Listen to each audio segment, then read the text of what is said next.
to me, the number one Nollywood movie in the cinema now, which I think everybody must watch, is Ori. Fantastic movie by Muyiwa Ademola. I've seen the movie twice now. And one thing about Ori is that Ori the Rebirth. It makes me to how would I put it? Without anything to tell you that Toyin Abraham is probably ranked. You cannot mention 5 actresses in Nigeria without mentioning Toyin Abraham. Because we saw her in another dimension. I have thought about it severally. Only very few people could have played that role. Part of what made Ori very big is the casting. Yeah. The casting was fantastic. Every time they go to Sola Sobowale, you scream with the way she pulled it off. Every time they go to Toyin Abraham, same thing. Dele Odule, fantastic. Even the child actor. That boy is on another level, and it was the child that also played the son of the king in Seven Doors. It's the same boy, and he pulled it off at the same time. So I think that boy is heading towards greatness. And the usual Femi Adebayo, Lateef, Omo Umidada, they play their part well. But the most two significant actors in Ori, as far as I'm concerned, is Sola Sobowale and Toyin Abraham. Not even Muyiwa himself. Yeah. You understand? The movie is almost perfect. The only thing that could have been better in my own thoughts are the special effects, which is excusable. And then it started a little slow, so I didn't expect much from it. And then when the activities came on, it was so beautiful. It was so captivating. I don't think the movie is about 2 hours. I think, if I'm not wrong, it's about 2 hours. Yes, it's quite lengthy for a Nigerian film in the cinema, but I didn't want it to end at a point. I didn't want it to end anymore. Toyin's acting, my God, Toyin is a force of nature, and she delivered beautifully. Unfortunately, by the time I went back to the cinema this week, Radio Voice has been removed. Yeah, and some other films. From the cinema. Make Nation is still in the cinema. No, it's out of the cinema. Oh, really? Yes, it's out of the cinema, surprisingly. Funny thing is, Labake Olododo is still in the cinema. Same to Owambe Thieves. Yeah, same with Owambe. So this also sometimes questioned, and when some people come out to say there is a sort of cabal or gang up, if you look at it, Labake Olododo, beautiful movie, I must say. But the movie is distributed by Film One. Owambe Thieves is distributed by Film One. Yeah. Ori is distributed by Film One. Make Nation is distributed by Nile Entertainment.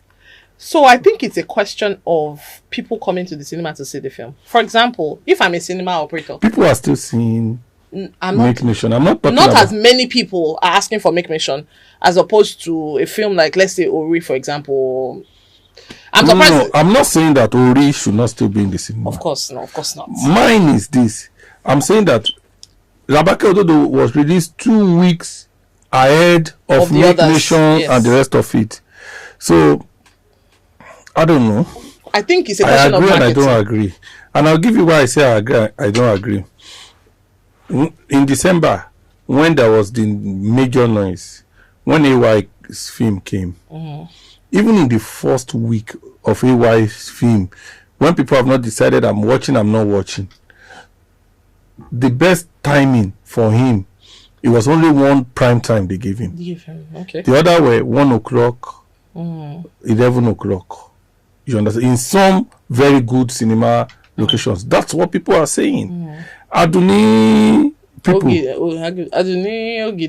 said that in their first week, a certain cinema gave them 9:45 a.m. Wow. That's a horrible timing.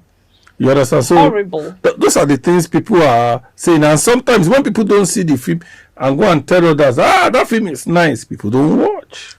Well, so I think I agree what you're saying now, because but in any industry, Mr. Bond, we both know that there is going to be some level of bias. You know that there's always going to be a level of bias. It's not right, but it's always available. There's always buyers. For example, you come in December. Everybody knows that Funke's film will come out in December, for example, and everybody already is programmed that I'm going to watch Funke's film. So what they're asking, some people won't even know the title. They just come to the cinema and say Funke's film. That's what I want to watch.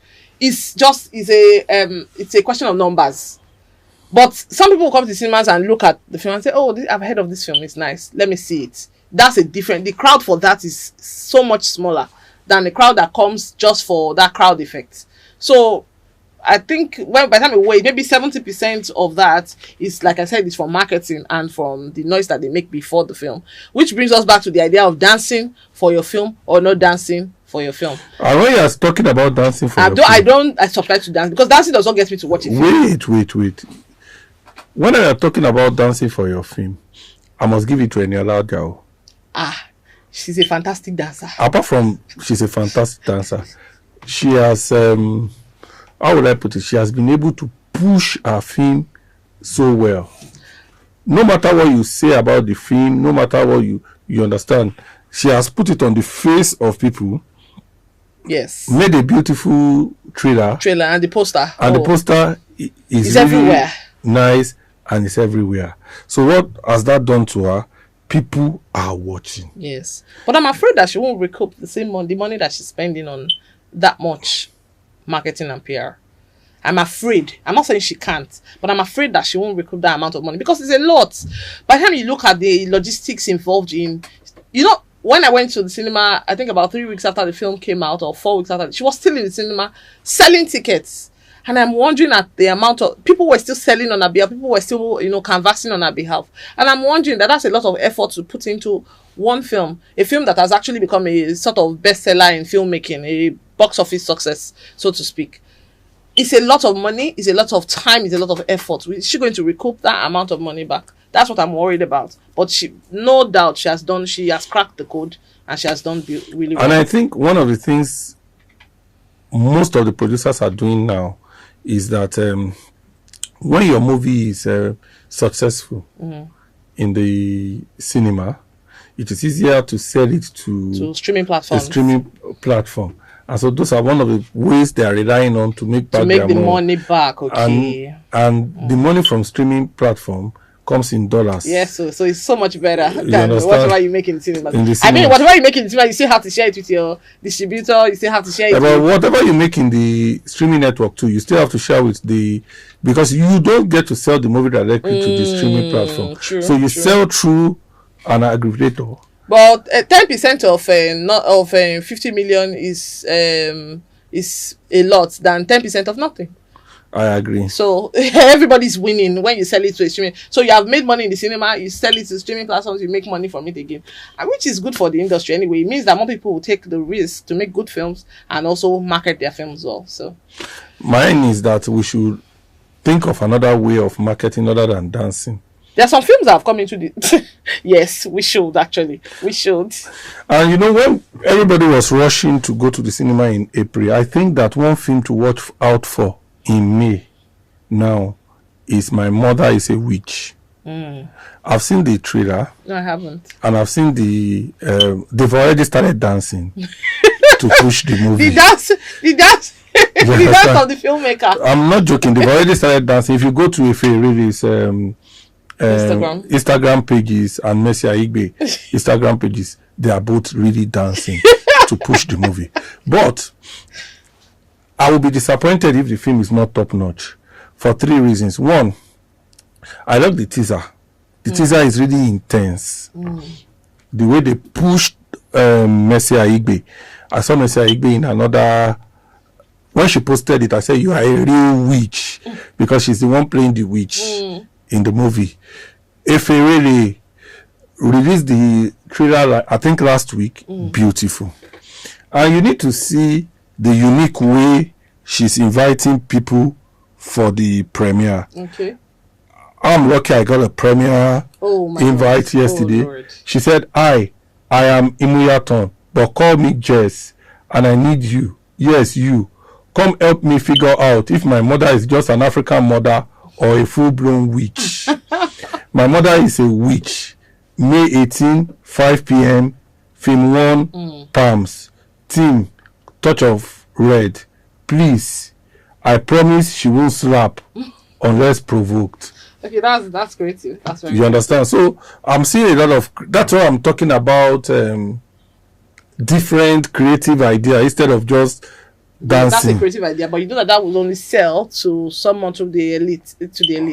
It's not going to necessarily sell to the grassroots. One of the things why I'm giving her a chance is that she's coming out at a period of time when there's not a lot of film. There's not a lot of film, and then the Ileya holiday is also close at that time, so she can use the opportunity to say, I know that capture the layer crowd. I know that why Owambe Tips is still pushing is that she's hoping that the film will still have traction till the Ileya period, which would make a lot of sense. You understand? And that's why they are trying to. But you know that, Mr. Bond, one thing I realized that a beautiful trailer does not necessarily equal to a fantastic film. I think that there's an industry for creating trailers in this our client, because you see, I've seen some very beautiful trailers, and then when I watch the film, it's underwhelming. I can't marry the trailer with the film itself.